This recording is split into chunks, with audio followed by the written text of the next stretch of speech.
Welcome back to MotoringBox. On today's episode, we're going to be fitting a set of driving lights to my AU Fairmont. Now I'm going to be using one of these off-the-shelf kits which allows you to mount some spotlights on top of your license plate. Just kidding, I think they look absolutely terrible. The little secret here is I've actually got the lights already installed. That's because I've got them stealthily hidden here behind the front grille, and I think it is a really neat installation. Now obviously there are going to be some compromises mounting lights behind a grille, and that's why I've already got these installed. I wanted to actually road test them first for a week before I showed you how I've done it. So these driving lights actually come on with the high beams. So let me turn the lights on and you can actually see how they look. Okay, so we've got our low beams on and then our high beams. So the camera's not going to do this justice, but these make a phenomenal difference when it comes to driving at night with your high beams on. So this kind of installation can be done on many different cars that have a fairly open style front grille. So let's run back to the garage and I can show you how to do it as well.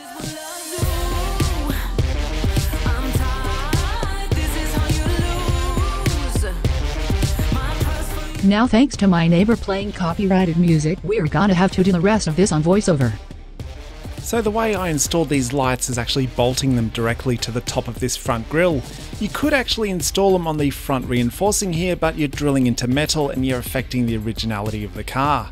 So by undoing these 4 scrivets here, you can actually pull this front grille out, making the installation extremely easy. That is, if these scrivets decide to play ball or not, which these 4 didn't.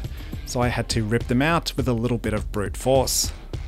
It's always handy to have a few of these spare, because chances are you're going to need to replace a few of them during the job. Once the 4 of them are undone, there are 2 little push tabs on the bottom, and you can pull the grille out.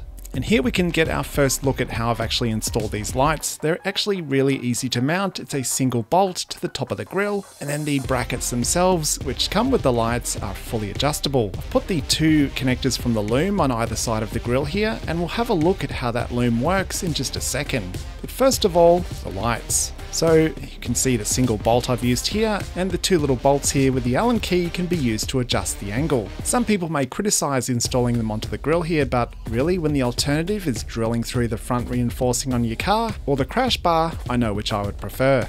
So as you can see, the light has a lot of space in the grille to shine through. If you have a different model AU Falcon or a different car altogether, do have a look at your front grille and judge for yourself whether or not this installation is going to work. If you have an AU like a Futura which has a letterbox style grille, it may not work. Likewise, some models of XR6, so do check out your car and decide whether this modification is going to be suitable. So each of the connectors I've got zip tied here on either side of the grille opening, and then the loom simply ducks up towards the battery. Likewise on the other side I've got it zip tied in the same position with the wiring running across and then entering the engine bay behind the headlight. I've got the excess wiring just bundled up beside the battery for now, but you could definitely do this a little bit neater. And the way these spotlights are triggered are actually via the high beam connector. So you need to unplug the connector from your high beam, plug in the adapter, and then plug the high beam connector back into the side of the adapter. From there there's a relay, and then the loom simply ducks around the battery and connects to the negative and the positive. This kit also has an on-off switch you can pull through to the cabin, but I haven't quite done that yet. I've simply turned it on and then tucked it away beside the brake booster.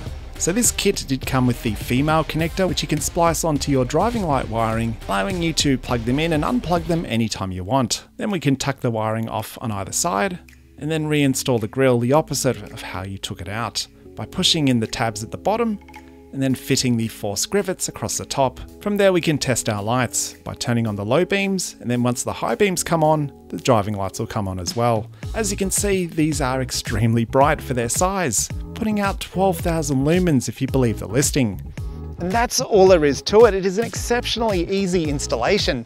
So that is a pretty good increase in visibility when it comes to the stealthiness of the installation and also how small these lights actually are. If you want to go over the top, you could put a light bar, probably anything up to 20 inches behind this front grille, but I think it wouldn't look anywhere near as good. You might have to pop the badge out or even pop the whole grille out entirely. It depends how bogan spec you want to go with it. But for a nice sort of classy installation, I reckon you can't go past these lights that I've spec'd here. So I will leave a link in the video description below if you want to purchase these exact lights, but do check out eBay because there are lots of different LED lights and light bars on the market. I would recommend in this instance to go for one with a spot beam instead of a wider beam output. When the lights are off, you can't even tell that they're actually installed. And if anyone knows me, that's the kind of stealthy installation I like. I like to keep cars looking fairly factory, and it doesn't get any more factory than this.